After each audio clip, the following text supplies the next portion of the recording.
እህቶቼ ዛሬ በሰው ሀገር በስቃይ ውስጥ ላላችሁ አንድ ነገር ልነግራችሁ እወዳለሁ። እናንተ ከምትሰሩት ስራ በላይ ዋጋቸው የላቀ ነው። ሳባ እባላለሁ። በልጅነት እድሜ በወሰንኩት ትልቅ ውሳኔ ራሴን ያገኘሁት እናቴን እየተሰናበትኩኝ ኤርፖርት ውስጥ ነበረ። እኔ ከያዝኩት ትልቅ ህልም አንጻር ስለሚሄድበት ሀገር ስለሚያጋጥሙኝ ጉዳዮች ብዙም ግድ አልሰጠኝም። እኔን የመሳሰሉ ሰዎችና በቋንቋዬ የምግባባበት ሀገሬን፣ ወገኔን፣ ቤተሰቦቼን ትቼ ትልቅ ህልም ተሸክሜ ወደ ስደት ወጣሁ። የተሳፈርኩበት ፕሌን ሲነሳ ሀገሬን ቁልቁል ማየት ስጀምር ልቤ በፍጥነት ይመታ ጀመረ። ባዶነት ይሰማኝ ጀመር። የሆነ የማላውቀው ስሜት ሲወራኝ ተሰማኝ። እኔ ከማውቀው ዓለም ውጪ ሌላ ዓለም ውስጥ የምገባ እየመሰለኝ የሳምኳትንና ያቀፍኳትን እናቴ እንደ ምድሩ እየራቀች መጣች። ከ3 ሰዓት ተኩል በኋላ ወደ ተሰደድኩባት ሊባኖስ ደረስን። በሰዓቱ ሌሊት ስለነበረ የደረስነው እንደኔው የተሰደዱ ሀበሻ እህቶቼ ጋር ሰብስበው ወደ አንድ ጠባብ ክፍል አስገብተው ቆለፉብን። ከኤርፖርቱ እንዳንጠፋ በማሰብ አሰሪዎቻችን ሲመጡ ስማችን እየተጠራ ነው መውጣት የምንችለው። ክፍሉ ምንም መስታወት ስለሌለው መንጋቱን እንኳን አናውቅም ነበር። የድካም ስሜቱም ስለነበረ በመሃል እያንቀላፋንም ቢሆን ስማችን ሲጠራ እንጠባበቃለን። አሰሪዬም መታ ሳባ አብዱልአዚዝ ብለው ይጠራሉ።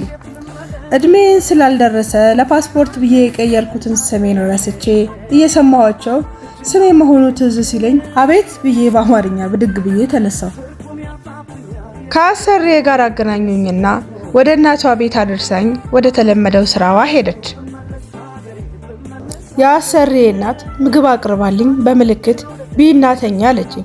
እኔ ግን የእናቴ ናፍቆት መተንፈስ እስኪያቅተኝ ልቤ ላይ የሆነ ነገር የቆመ እስኪመስለኝ ድረስ ጨንቆኛል።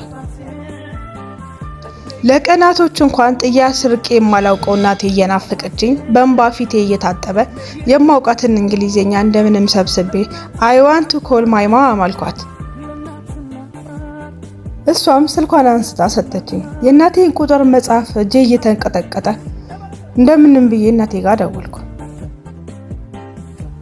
እንባዬ ከዓይኔ እየረገፈ ስልኩ እስኪነሳ አመት ሆነብኝ። ሄሎ አለች እናቴ። እንባዬን እያዘራሁኝ እናቴ አልኳት። እናትሽን እጫት ደረስሽ ልጄ ገባሽ ደህና ገባሽ ልጄ አለችኝ። እሷም እያለቀሰች ነበረ። ሁለታችንም እያለቀስን መተንፈስ ሲያቅተን በሰላም መግባቴን ተናግሬ ስልኩን ዘጋሁት። እንደ መጠንከር ብዬ ለእናቴ የምሰራላትን ቤት ለወንድሞቼ የምገዛላቸውን መኪና እያሰብኩኝ የመጣሁበትን ዓላማ ለማሳካት እንባዬን ከዓይኔ ጠረኩኝና ወደ ስራዬ መግባት እንዳለብኝ ትዝ አለኝ። ቁጭ ብዬም ማዳሜን መጠበቅ ጀመርኩኝ። ማዳሜ ከስራዋ ስትመለስ እናቷ ቤት መጣችና ልብሴን ይዤ አብረን ወደ ቤቷ ሄድን።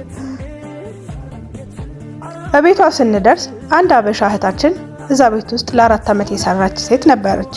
ከሷ ጋርም አስተዋወቁኝ። በሷ አስተርጓሚነት ተዋወቅን። ከዛም የጽዳት እቃዎችን ሰጣኝ። ሳሙና፣ ጥርስ ቦረሽ፣ የጥርስ ሳሙና፣ ሞዴስ እና ቅያሪ ቢጃማዎችን ሰጣኝ። ገላሽን ታጠቢ አለች።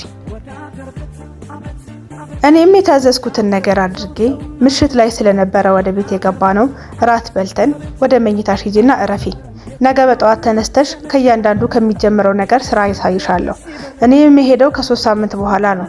በዚህ 3 ሳምንት ውስጥ ምንና እንዴት ምን ማድረግ እንዳለብሽ በየሰዓቱ ማድረግ ያለብሽን ነገር አሳይሻለሁ አለችኝና አበሻዋ እህታችን ቦታዬን አሳየችኝ።